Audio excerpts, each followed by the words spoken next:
Hello everyone. आज की video में हम बात करेंगे न्यूक्लियोफिलिक सब्स्टिट्यूशन रिएक्शन के अंदर मेथड नंबर 3 के बारे में। जो मेथड नंबर 3 जो दिया हुआ है उसका एक स्पेसिफिक नाम है जो मैंने कल की वीडियो में बात किया था, और उसका नाम है विलियमसन सिंथेसिस। पहला तो वो रिएक्शन हमें याद रखना है कि वो रिपीटेटिव रिएक्शन है जो ईथर चैप्टर में आने वाली है। तो आज की वीडियो में हम जो ईथर चैप्टर में दे रखा है उस पॉइंट ऑफ व्यू से भी थोड़ा सा डील करेंगे। अगर एग्ज़ाम में चैप्टर 1 ही आ रहा हो तो ऑब्वियसली क्वेश्चन सिर्फ आ सकता है कंप्लीट द रिएक्शन, और जाने ना अनजाने में टीचर ये भी पूछ सकता है कि गिव विलियमसन सिंथेसिस। इसके अलावा रीजनिंग क्वेश्चन अगर चैप्टर 1 एग्ज़ाम में आ रहा हो तो नहीं आते। सो हम थोड़ा सा ब्रॉडर व्यू उठा के चलेंगे। विलियमसन सिंथेसिस रिएक्शन में आपको ईथर मिलता है एज अ प्रोडक्ट। तो आपको याद रखना है कि जब रिएक्शन कर रहे हैं तो ये रिएक्शन RX और R-ONA के बीच में है। यहाँ पर मैंने R और R' लिया है। इसका मतलब ये है कि ये R और R' सेम भी हो सकता है और अलग भी हो सकता है। सो आपको याद रखना है कि R और R' कुड बी सेम और कुड बी डिफरेंट। सो एक छोटी सी बात इस रिएक्शन के बारे में ये है कि ये रिएक्शन SN2 पाथवे से फॉलो अप होता है। सो SN2 क्या है, छोटा सा ब्रीफ लेकर चलेंगे अभी। जब भी कोई रिएक्शन होती है तो उसका एक तरीका होता है, और वो जो रियल तरीका है that we study in mechanism. So ऐसे ही न्यूक्लियोफिलिक सब्स्टिट्यूशन रिएक्शन का जब रिएक्शन होता है तो it has a certain method, एक तरीका है, एक मैकेनिज्म है। तो वो मैकेनिज्म न्यूक्लियोफिलिक सब्स्टिट्यूशन पाथवे के अंदर या रिएक्शन के अंदर दो तरीके से हो सकता है। एक पाथवे का नाम होता है SN1 और एक पाथवे का नाम होता है SN2। यानी कि एक सिंपल शब्दों में बोले तो दो रास्ते हैं। केमिकल रास्ते 2 से भी जा सकते हैं और रास्ते 1 से भी जा सकते हैं, और उन केमिकल्स को करना क्या है, सब्स्टिट्यूट करना है। और किसको सब्स्टिट्यूट करना है, किसी नेगेटिव टर्मिनल को दूसरे नेगेटिव टर्मिनल से सब्स्टिट्यूट करना है। ऐसा मैंने किसी पहले भी वीडियो में बताया था कि न्यूक्लियोफिलिक सब्स्टिट्यूशन को हम ऐसे समझ सकते हैं, सपोज हमारा हाथ है तो किसी पावरफुल हाथ ने हमारे हाथ को काट कर अपने आप को लगा लिया, अपने दूसरा हाथ लग गया हमारे को। तो जो हमारा हाथ था वो कमज़ोर था, वो हट गया, और दूसरा जो पावरफुल हाथ था वो लग गया। सो ये लगने के दो तरीके हो सकते हैं, दो रास्ते हो सकते हैं। एक रास्ता नंबर 1 है, एक रास्ता नंबर 2 है।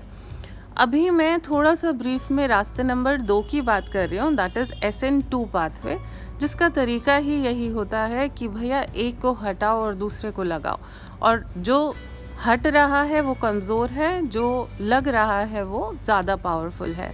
और इसमें एक सिचुएशन आती है, जब तुम चैप्टर 1 में देखते हैं तो टेबल के बिल्कुल बाद एक डायग्राम बना हुआ है, और वो डायग्राम क्या कहता है कि आपका ये न्यूक्लियोफाइल है, ये अप्रोच कर रहा है, और जो पहला प्रेजेंट न्यूक्लियोफिलिक एंड है वो निकल रहा है। So this is how your nucleophilic substitution reaction bye pathway number 2 happens. रास्ते नंबर 2 से ऐसा होता है। तो हमने ये देखा कि विलियमसन सिंथेसिस रिएक्शन जो है वो SN2 पाथवे से फॉलो अप होती है, और कहने का मतलब ये है कि आपकी जब विलियमसन सिंथेसिस है तो आपको एक कंडीशन लेनी है कि कब आपको विलियमसन सिंथेसिस होगा, जब आप अपना एल्काइल हैलाइड प्राइमरी टाइप का लेंगे। अगर आप प्राइमरी टाइप का एल्काइल हैलाइड लेते हैं with R-ONA means any other alkyl group with ONA, तो आपको ईथर मिलने वाला है और रास्ता नंबर 2 फॉलो अप हो गए। सो एक एग्जाम्पल ले लेते हैं, और एग्जाम्पल भी लेने से पहले एक छोटी सी बात समझ लेते हैं कि primary secondary tertiary alkyl halide पहचानेंगे कैसे कि कौन क्या है। तो याद रखना है कि अगर जिस कार्बन के साथ X लगा हुआ है वो या तो फिर किसी से सराउंडेड ना हो, सिर्फ हाइड्रोजन से सराउंडेड हो, या सिर्फ एक ही कार्बन से सराउंडेड हो, टच में एक ही कार्बन से है, तो उसे प्राइमरी अल्काइल हैलाइड बोलते हैं। लेकिन अगर आपके अल्काइल हैलाइड के अंदर एक्स ग्रुप जो है वो 2 कार्बन से सराउंडेड है तो वो सेकेंडरी अल्काइल हैलाइड है, और अगर वो 3 से सराउंडेड है तो वो टर्शियरी अल्काइल हैलाइड है। सो एक तो ये बात समझ के चलनी है कि प्राइमरी सेकेंडरी टर्शियरी होता क्या है। तो हमने ये समझा कि हमारा विलियमसन सिंथेसिस तभी होगा जब हमारे पास प्राइमरी अल्काइल हैलाइड होगा, और जब प्राइमरी अल्काइल हैलाइड होगा तो जो मैकेनिज्म है, जो रास्ता है, वो कौन सा चूज़ किया जा रहा है, SN2 किया जा रहा है।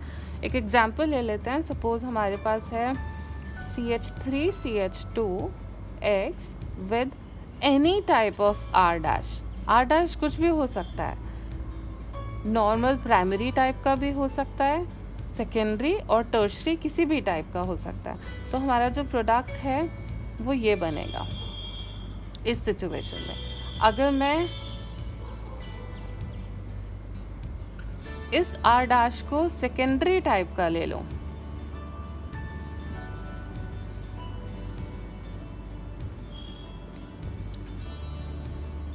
तो हमारा जो प्रोडक्ट है अगेन ईथर बनने वाला है।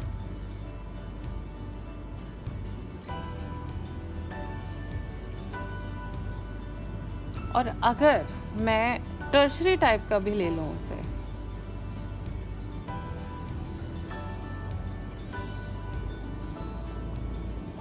R डैश के साथ आप वेरिएशन कर सकते हैं, तो आपका जो बाय प्रोडक्ट होगा अगेन ईथर बनेगा।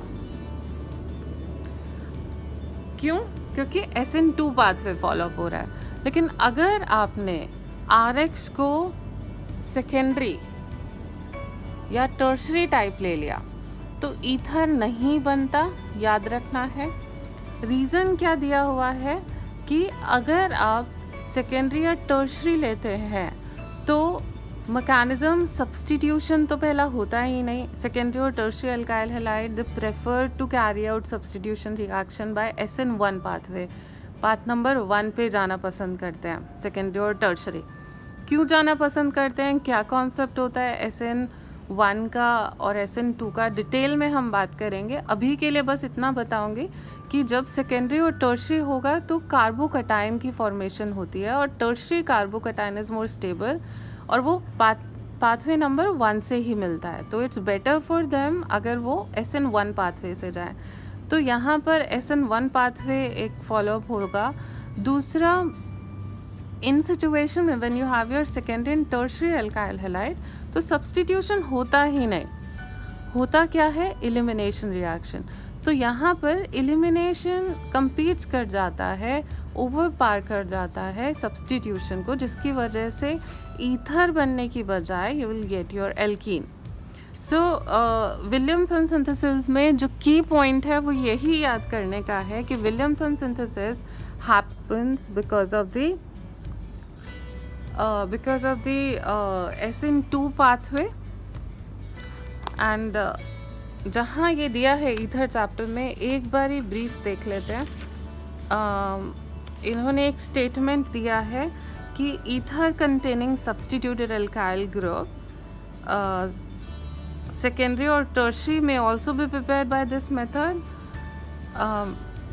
The reaction involves SN2 attack of alkoxide ion on primary alkyl halide, यानी कि आपका एल्कोक्साइड आयन जो बन रहा है R-O जो हमने लिया था वो सेकेंडरी टर्शरी प्राइमरी किसी भी टाइप का हो सकता है, वो अटैक कर रहा है RX के साथ, and that alkoxide ion is, जो हमने पहले की वीडियो में बात किया है कि अल्कोहलिक KOH लिया था तो you got your alkoxide ion, and that alkoxide ion has very powerful behaviour, and that behaviour is कि वो एक स्ट्रॉन्ग न्यूक्लियोफाइल है। तो वो X को रिमूव कर देता है and it carry out C reaction and gives you specific ether. और अगर आप सेकेंडरी या टर्शरी लेते हैं तो यहाँ पर एक लाइन लिखी हुई है कि it is because alkoxide are not only nucleophiles but strong base as well, and they react with alkyl halide leading to elimination reaction. So if you are taking CH3ONA और CH3ONA क्या करेगा, अगर tertiary लिया है तो वो promote कर देता है, यानी कि आप एल्काइल हैलाइड टर्शरी ले रहे हो तो this RO group promotes the removal of hydrogen as well as of halogen. So this is how Williamson synthesis happened, and we will take SN1, SN2 more in detail in some other video. So see you soon in the next video, and we will take the next reaction of that box. हम जो उस box के अंदर जो NCERT में दे रखा है, means ये वाले बॉक्स के अंदर रिएक्शन नंबर 4, 5, 6, 7 रिएक्शंस को डिटेल में डिस्कस करेंगे. So see you soon in the next video. Take care.